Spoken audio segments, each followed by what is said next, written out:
aqui. Ontem, o tema abordado era o livro do Carlos Drummond de Andrade, a Antologia Poética. Então, nós tínhamos pessoas aqui, estava super lotado e muita gente voltando. Agora, nesse sentido, as pessoas estão priorizando mais a questão do próprio vestibular. Mas para a gente é importante o interesse de quem quer realmente estar presente, acompanhando e discutindo o que se vem produzindo de poesia em Montes Claros, em Minas e no Brasil e no mundo. Então, nós temos o prazer de recebermos o Elton Gonçalves Rocha com vocês.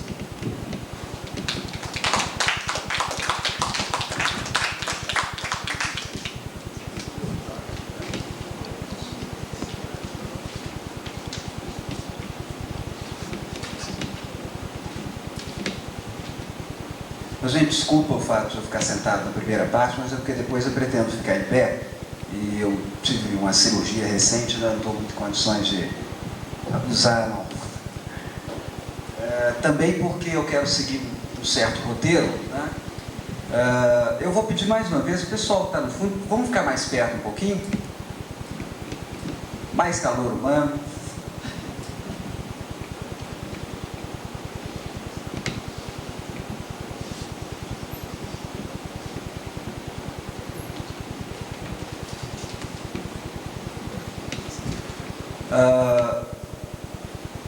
Bom, eu fiz um roteiro.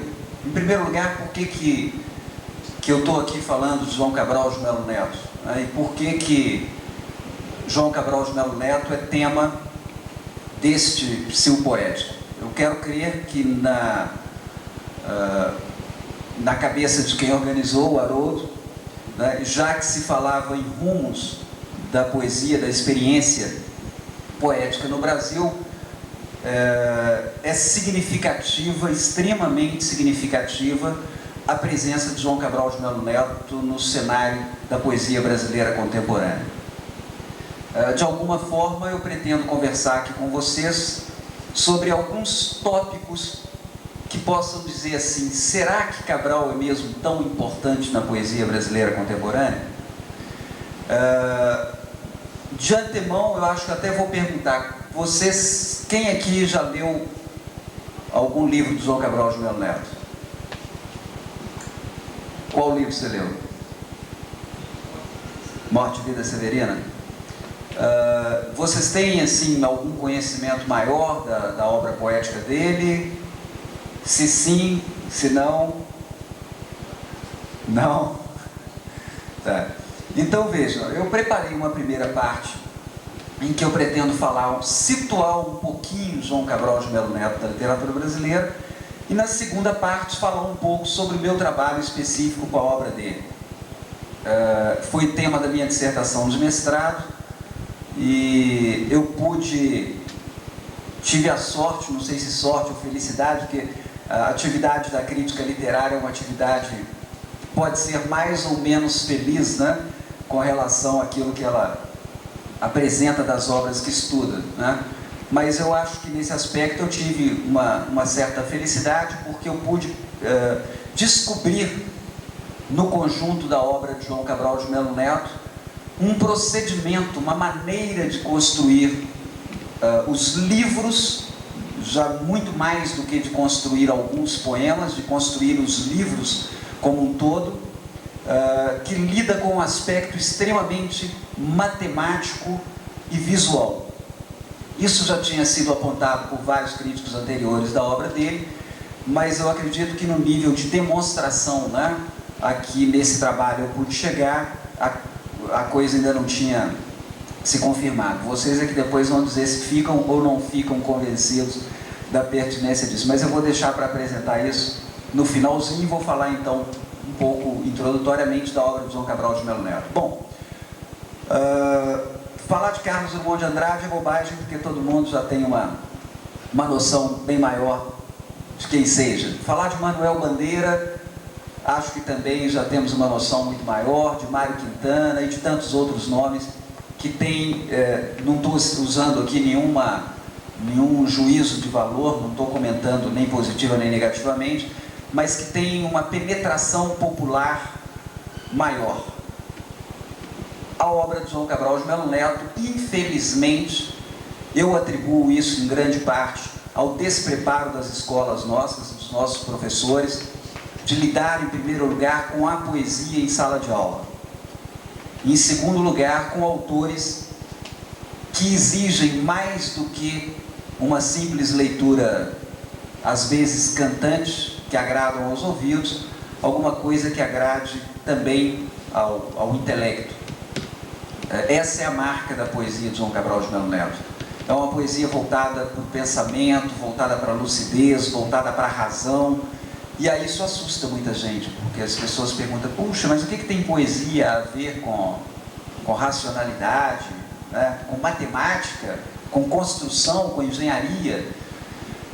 Eu tenho certeza, eu fiz aqui uma seleção apenas básica de alguns poemas de João Cabral. A obra dele é uma obra bastante extensa, né?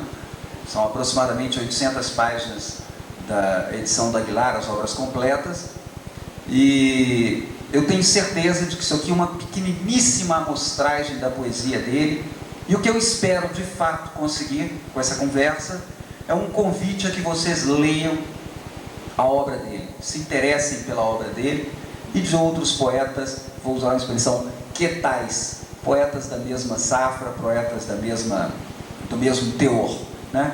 Bom, João Cabral de Melo Neto nasceu no Pernambuco, em Recife, em 1920. Ele está hoje com 79 anos de idade. Se não me engano, em outubro ele vai completar agora 80 anos de idade. Um dado que é extremamente importante se destacar na situação atual de João Cabral de Melo Neto é que ele se encontra praticamente cego.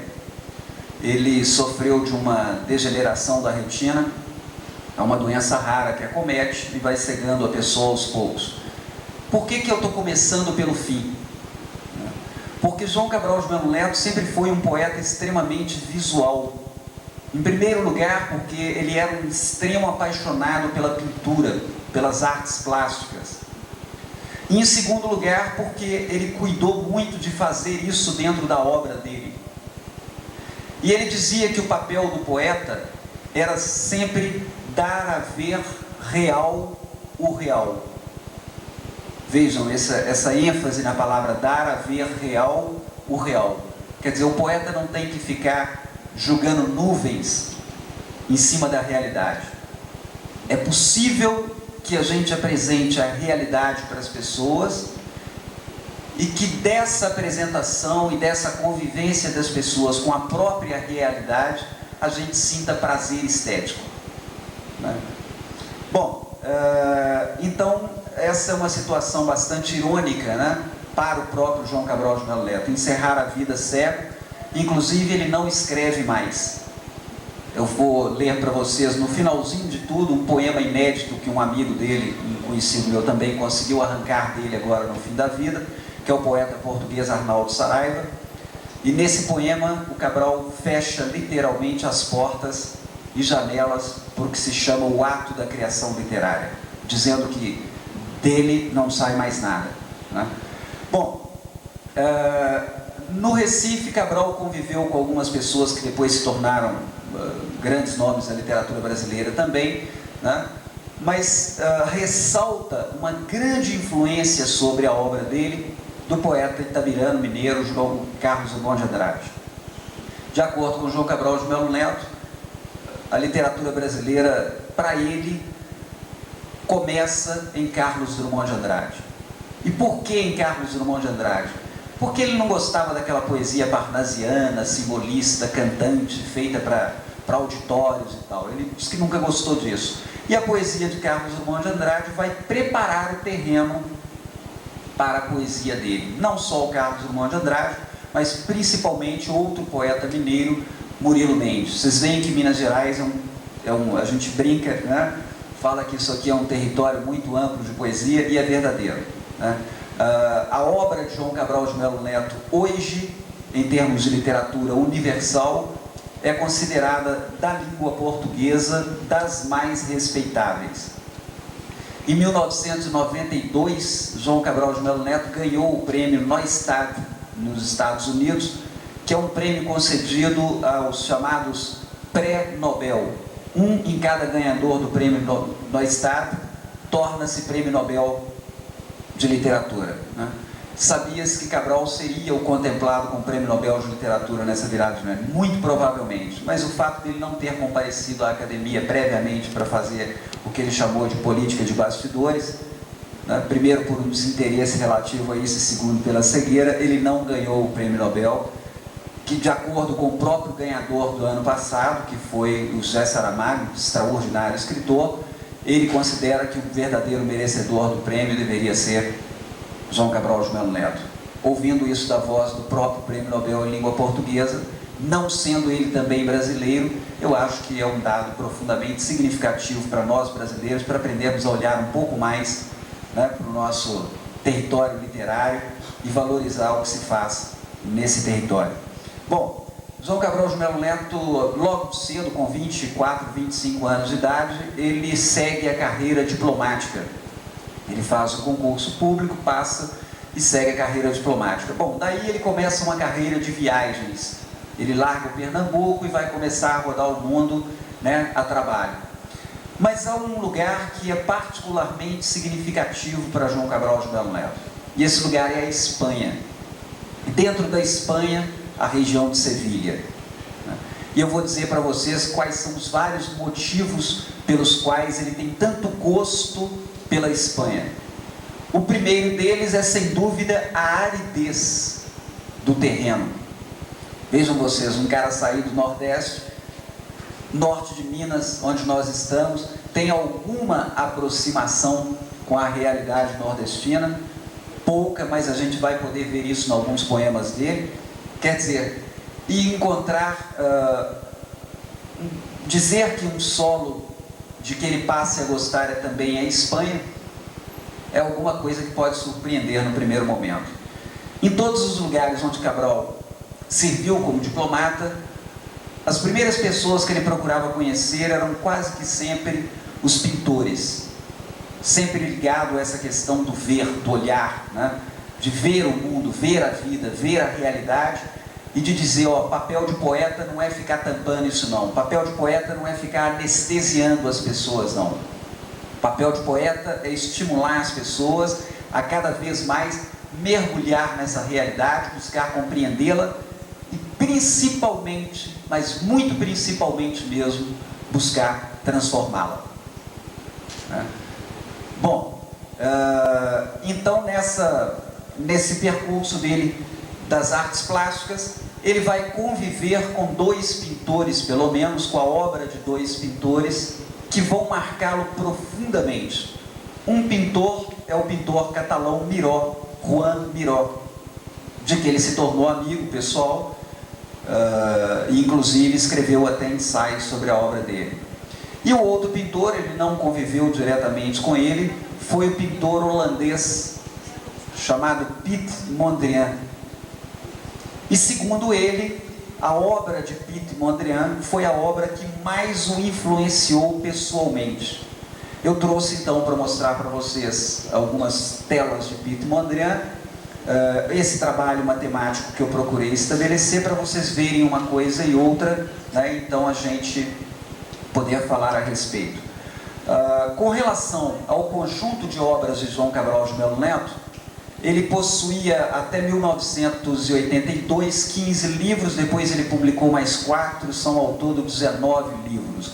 É uma obra extremamente compacta, extremamente concisa. É um poeta que prima, se esforça por não deixar sobrar palavra dentro de um poema.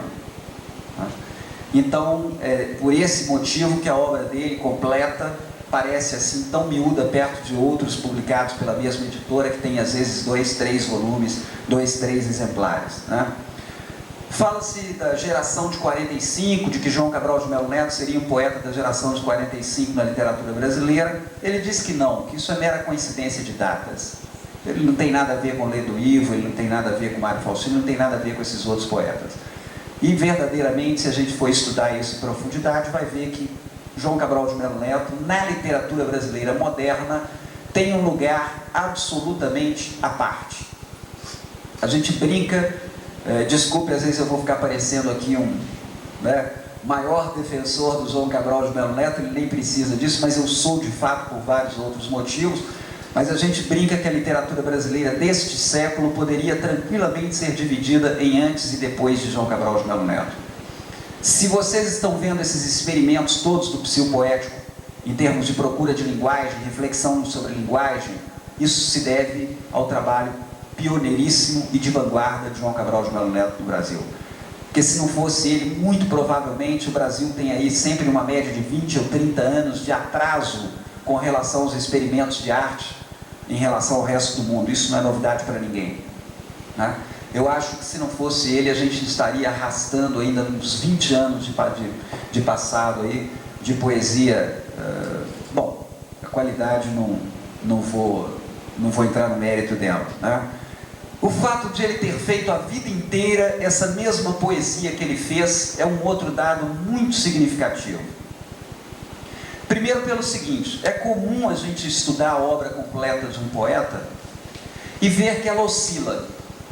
Ele começa fraco, melhora, depois ele abaixa, melhora de novo. Às vezes ele chega no chamado auge dele, no período de florescimento, vai um bom tempo e no fim da vida decai, né? Eu vou pegar a obra do segundo poeta, para mim, mais significativo da literatura brasileira desse século, que é Carlos Drummond de Andrade, e de comparar, né? Drummond fez assim. Drummond teve uma estreia brilhante com o livro Alguma Poesia, manteve aí até 1955 indiscutivelmente uma posição absolutamente única na literatura brasileira, de grande poesia, e depois ele se entregou a diversificar, a fazer muita coisa, a escrever conto, a escrever crônica, a escrever poesia de circunstância, poesia de homenagem às pessoas em eventos, poesia de orelha de livro e tal. De alguma forma a poesia dele se desarranjou e não manteve o mesmo nível até o final da vida.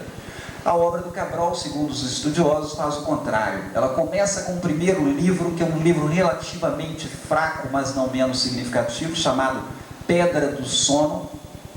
E a palavra pedra já está lá no primeiro título. Essa palavra nós vamos ver quão caro ela custa para João Cabral de Melo Neto e vai custar para a poesia brasileira, né? E depois ele entra num período praticamente único, e até o último livro dele ele constrói uma poesia de um poeta extremamente profissional, extremamente sério, extremamente comprometido com os valores da arte e da cultura, particularmente da cultura brasileira. Vocês vão ver que quem lê o Cabral vai descobrir um Brasil dentro da obra dele extraordinariamente retratado. Era um poeta que tinha grande preocupação social. Há 2 versos dele que não me saem da cabeça, eu considero exemplares, porque a mulher dele dizia assim: puxa vida, o Cabral sofreu tanto na vida porque ele, como poeta, conseguiu construir uma poesia extremamente iluminada, extremamente clara, extremamente arquitetônica, mas na vida pessoal ele sempre lidou com essas realidades com que nós lidamos, a miséria, a fome, a luta de classes, e ele sofreu muito internamente por isso. E esses 2 versos dele eu acho que retratam muito bem isso, em que ele se pergunta assim: trouxe o sol à poesia, mas como trazê-lo ao dia? Acho que por aí a gente pode ter uma dimensão, né, da preocupação dele entre a arte poética e a própria vida. Bom, vejam, se Cabral fala dessa coisa de não gostar da dicção poética que prevalece no Brasil, né, ele vai falar abertamente: não gosto de poesia romântica, tenho pavor de poesia romântica, a desgraça do Brasil foi o romantismo. Expressão dele. Bom, desculpa, ele está querendo dizer, não é o ato amoroso, não é o amor, não é isso. Quando ele fala no romantismo, ele está falando dessa facilidade com que nós nos entregamos, né, ao subjetivo, ao escapismo, a essas coisas. Ele não está de maneira nenhuma desmerecendo o sentimento amoroso. Muito antes, pelo contrário. Eu acredito também, pessoalmente, que a gente só tem a ganhar quando o sentimento amoroso se enriquece com os termos da vida e não com esses termos da banalidade de palavras ocas que não dizem absolutamente nada e que não expressam, no fundo, subjetividade nem interioridade de ninguém, né? Mas, muito bem, há um texto do Cabral em que ele vai falar do que ele gosta, e ele escreve assim: eu não tenho poemas cantantes, não tenho poemas de embalar, eu procuro uma linguagem que o leitor tropece, não uma linguagem que ele deslize. O Pierre de Verdi, um pintor, dizia: o poeta é maçom, pedreiro, ele ajusta as palavras, as pedras. O prosador é cimentier, ele é um cimenteiro, se fosse traduzir literalmente do francês, né? Ele cola, ele passa cimento nas palavras. Eu procuro fazer uma poesia que não seja asfaltada, que seja um calçamento de pedras, em que o leitor vá tropeçando e não durma, nem seja embalado. Vejam, ele está querendo dizer: eu não faço poesia para ninar neném. Minha poesia é uma poesia para você ler e, se possível, pensar sobre o que eu estou escrevendo, né? Então, esse textozinho eu considerei fundamental. E um outro aspecto que ressalta na obra do Cabral é a estrutura. Estrutura quer dizer, ele procura fazer uma poesia pré-concebida, do mesmo jeito que um engenheiro faz um prédio. O engenheiro começa de um projeto. Ele primeiro estuda o solo, depois ele faz a planta tem que estar adequada ao solo, e o projeto da arquitetura, portanto, né, tem que ser realista com relação ao que é possível fazer. Não se faz um prédio por acaso. Quem sabe nesse andar eu ponho a cozinha aqui e no andar de cima eu coloco a sala do outro lado virada para o sol, porque lá tem mais sol. Não se faz construção assim. E João Cabral de Melo Neto, no segundo livro, já dá esse nome ao livro. O livro se chama exatamente O Engenheiro. E ele vai dizer: poeta para mim é que nem engenheiro, ele constrói o poema, né? Bom, e ele vai dizer que a fachada, essa coisa que faz o prédio ficar bonito, né, é a última coisa que se faz. E havia um arquiteto, o Gaudí, não sei se ele é de procedência espanhola, que fazia aquelas famosas igrejas que tem na Europa, feitas com pedacinhos de caco de vidro, de pedra. Ele ia juntando e construindo, passava no meio da rua com baldes assim de latas, pegando aquilo, ia construindo conforme o sabor desculpe a palavra, mas é a palavra que dói muito também ao Cabral, inspiração. Ele diz: se eu não faço poesia sem projeto, evidentemente eu não aceito a palavra inspiração, né? Vocês estão vendo que eu estou tocando em coisas aqui que são extremamente duras do modo como a gente é educado, né, dentro da arte. Mas depois eu gostaria muito até de conversar com vocês sobre isso. Essas ideias não são propriamente as minhas neste contexto, apesar de que em outros contextos algumas também sejam. Bom, vejam esse texto dele. A fachada é a última coisa em arquitetura. A arquitetura é a estrutura. A fachada é o resultado da estrutura. Gaudí não tinha planos, pouca coisa ele desenhava e previa. Dirigia a obra dele como um sujeito que está escrevendo. No momento de escrever, ele então mandava fazer uma coisa assim, mandava fazer uma espiral ali. Na arquitetura, você começa a fazer depois que os detalhes estão todos planejados. Ele fazia a arquitetura como o poeta romântico escreve. Bom, acho que isso aqui já foi significativo de como que ele via a poesia de tradição romântica no Brasil, né? Agora eu vou apresentar aqui rapidamente alguns dados do perfil do pintor holandês Piet Mondrian e vou mostrar os poemas do Cabral e vou pedir a vocês que façam um esforço de identificar isso dentro da própria poesia dele. Acho que é melhor assim do que eu ficar didaticamente, né, apontando. Um ou outro eu vou apontar. Veja, eu vou listar como se fosse uma listinha de supermercado. negação do impressionismo. Aquela coisa que me provocou o primeiro impacto, eu vou lá e procuro escrever. Para ele, de jeito nenhum. Para Mondrian também, de jeito nenhum. Desprezo da sentimentalidade ou da emocionalidade efusiva, bem como da inspiração temperamental. Criações controladas pela razão, daí a regularidade plástica visual. Concentração na finalidade a que o artista se impõe. Então veja, não é ao acaso que se vai construindo. Destruição da melodia. Cabral dizia pavor de música, ele não gostava de escutar música.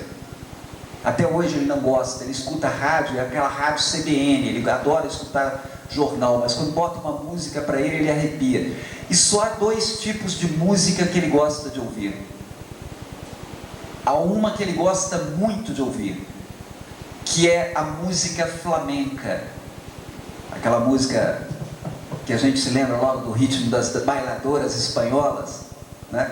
E ele tem um poema dedicado a uma bailadora espanhola que eu considero uma obra-prima, vou ler para vocês, depois vocês me falam se é feio. Né? E ele valoriza exatamente esse tipo de coisa, porque ele fala assim, ele diz que teve um contato com a ópera e o balé que o desagradaram muito, os dois, porque era um evento na Alemanha, ele nunca tinha tido contato com isso no Brasil, menos ainda no Pernambuco, naquela época não se fazia esse tipo de apresentação no Brasil, era uma raridade para popular, e ele se sentou muito perto do palco, e aí ele via aquelas bailarinas, né, que vinham correndo assim na ponta dos pés, parecendo um passarinho pronto para levantar voo, aí elas pulavam no ar assim, e quando batia no chão fazia assim. Ele dizia, olha só que contradição, quer parecer um passarinho, mas sabe que o corpo é mais pesado do que o ar, para que quer parecer um passarinho? Devia ficar no chão, né? Não precisava tentar voar. E a bailadora andaluza é exatamente o contrário, porque a bailadora da dança flamenca, ela vai batendo os pés no chão cada vez com mais intensidade. Né? Ele dizia, isso é que eu gosto, pôr os pés na terra, fincar os pés na terra. Né? Então eu acho esse dado interessante, porque é a única música para ele tolerável, e o frevo pernambucano pelas mesmas qualidades, né? Não preciso nem entrar em detalhes. Bom, elaboração de formas em contínuo movimento no espaço, depois eu comento. Isso aqui é muito importante, retomada ou variações dos mesmos temas. Cabral vai escrever a vida inteira sobre poucos temas. Ele vai reescrever muitas vezes os mesmos temas. Há um verso dele que marca isso, ele diz, 20 palavras, sempre as mesmas, de que conhece a densidade, e aí depois eu apresento o poema. Tá? Estilo econômico e conciso, absorção e combinação de linguagens diversas. Quer dizer, você aprender com as outras artes, a pintura, a escultura, a música, vai por aí fora. Antirromantismo, realismo, negação absoluta, o nada, o vazio. Vejam bem esse negócio, o nada, o vazio. É através de Cabral que esses autores todos, quando a gente vê uma experiência de um Arnaldo Antunes, por exemplo, procurando esvaziar a palavra, ele está fazendo uma grande homenagem ao guru dele, João Cabral de Melo Neto. Essa ideia de chegar ao nada depois de ter feito muito. Né? Então essa ideia de deserto, essa ideia de vazio, essa ideia de negação, Cabral vai dizer, para quê? Por que nós não aceitamos, como o oriental aceita esse espírito, quase que o zen, né? Quer dizer, dentro de um certo nada, a gente acaba por se encontrar extremamente cheio. Né? E finalmente, a elaboração do que se chamam quadrados justos, depois eu vou mostrar isso, uso da régua e do esquadro. Então vejam, Mondrian pintou a vida inteira com régua e esquadro, como a gente vai poder ver também. E ele sempre escreveu uma poesia toda medidinha com régua e esquadro. Revelação da estrutura interna do real, da vida real. E finalmente, olha bem que significativo, orientação do artista pela visão. Tá? Bom, então, isso aí era o que eu gostaria de convidar vocês inicialmente, para a gente ter uma ideia desse poeta João Cabral de Melo Neto. Eu vou passar então a fazer aqui um roteiro de leitura dos poemas dele. Eu acho até que dispensa comentários. Eu acho que se vocês fizerem um pequeno esforço de recordação desses itens que eu apresentei, vai ficar fácil para a gente juntar as duas coisas. Até esse momento, gente, alguém quer levantar alguma questão? Está indo bem assim? Vocês aqui dizem como é que eu tenho que fazer. Tá? Oi? Está indo bem assim? Então tá bom. Se desagradar, por favor, joga uma pedra. Mas uma pedra leve, porque se for uma pedra de Cabral, não vai dar certo, não. Uma pedrada só, né? Vejam, o Cabral escreveu um livro, nem chegou a ser livro, foi um trabalho incompleto, que se chama Os Três Mal Amados. Pô, mas o que quer dizer com esses três mal amados? É que o Carlos Drummond de Andrade tinha produzido um poema chamado Quadrilha, que eu acho que quase todos nós conhecemos. João amava Teresa, que amava Raimundo, que amava Maria, que amava... E lá no final era assim, fulano fez isso, fulano fez aquilo, e fulano casou com ciclano que não tinha entrado na história. Né? O Cabral pegou três personagens desse poema, três homens, João e a sua amada Teresa, Raimundo e a respectiva Maria, né? E Joaquim e a sua respectiva...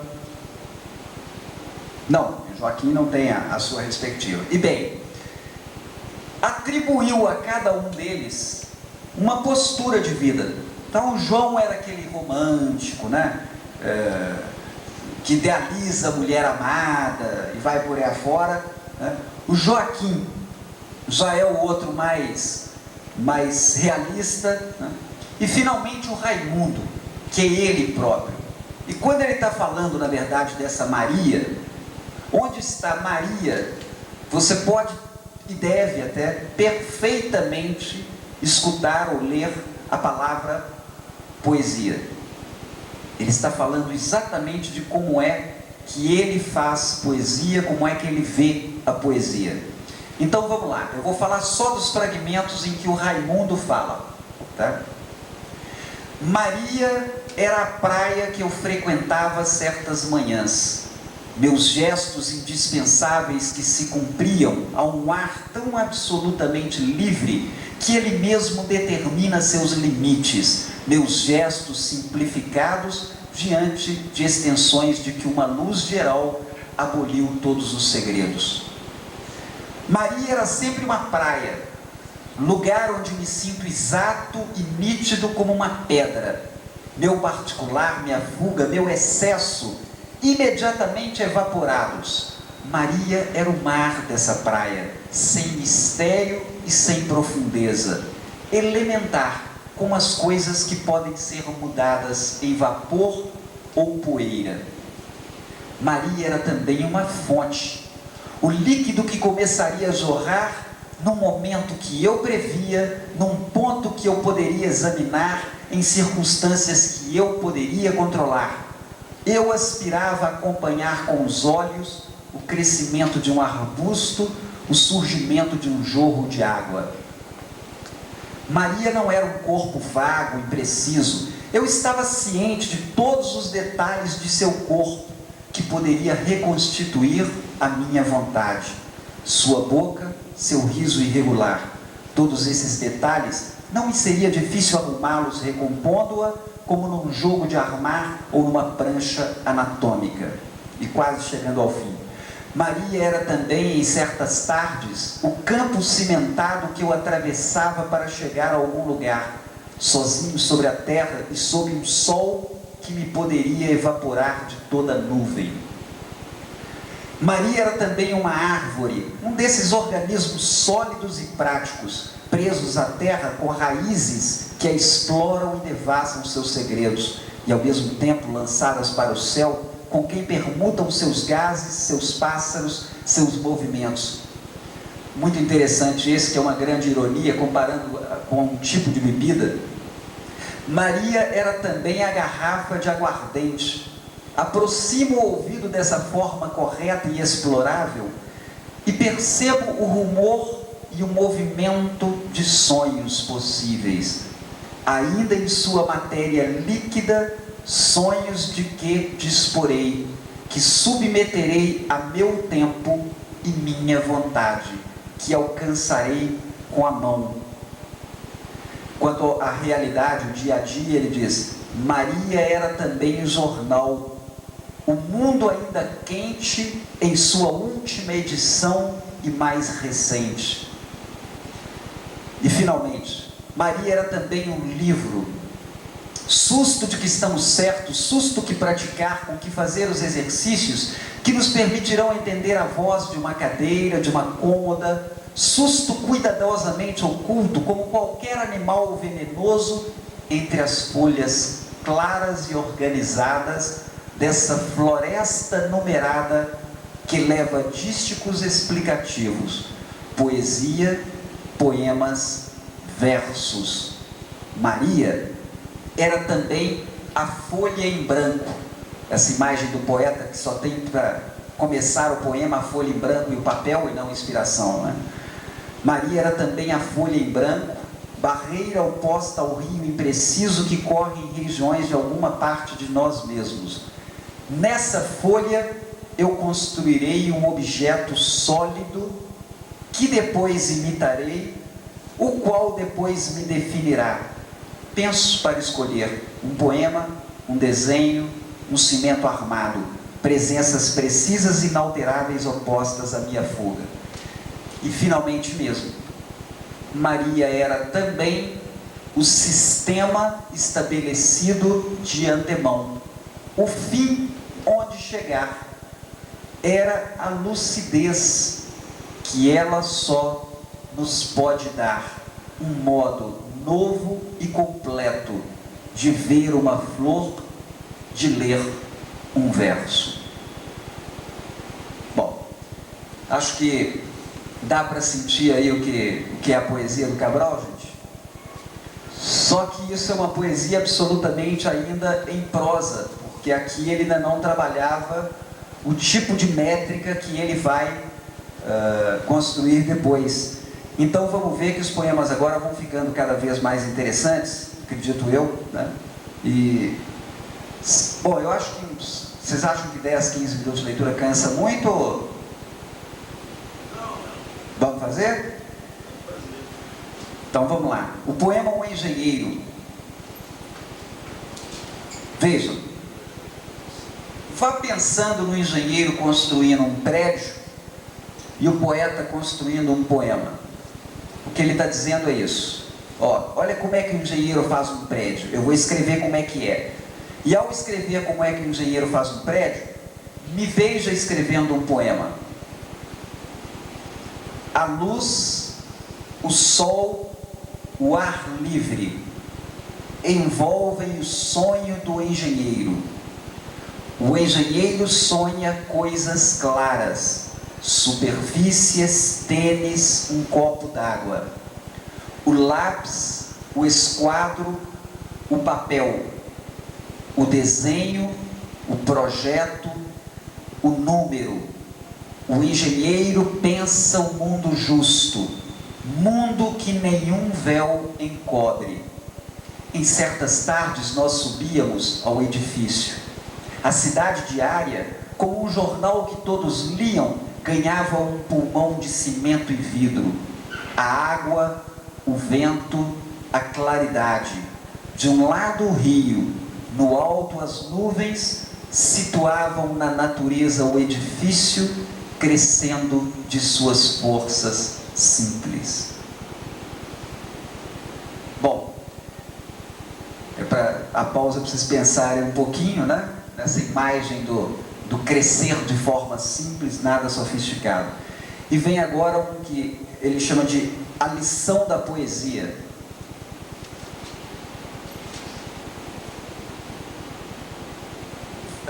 Essa imagem do poeta sentado diante do papel, né? Fala assim, e agora, eu vou escrever sobre o quê?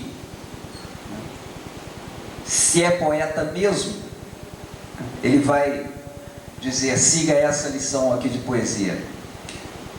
Toda a manhã consumida como um sol imóvel diante da folha em branco, princípio do mundo, lua nova. Já não podias desenhar sequer uma linha, um nome, sequer uma flor desabrochava no verão da mesa. Nem no meio-dia iluminado, cada dia comprado, do papel que pode aceitar, contudo, qualquer mundo. A noite inteira o poeta, em sua mesa, tentando salvar da morte os monstros germinados em seu tinteiro, monstros, bichos, fantasmas de palavras circulando, urinando sobre o papel, sujando com seu carvão, carvão de lápis, carvão da ideia fixa, carvão da emoção extinta, carvão consumido nos sonhos. A luta branca sobre o papel, que o poeta evita, luta branca onde corre o sangue de suas veias de água salgada, a física do susto percebida entre os gestos diários, susto das coisas jamais pousadas, porém imóveis, naturezas vivas, e as 20 palavras recolhidas nas águas salgadas do poeta, e de que se servirá o poeta em sua máquina útil. 20 palavras sempre as mesmas, de que conhece o funcionamento, a evaporação, a densidade menor que a do ar. Bom, aqui ele já está dizendo que o poema é uma máquina útil. Máquina, não coisa que você chega ao acaso, é uma máquina útil. Ele admite a utilidade da poesia.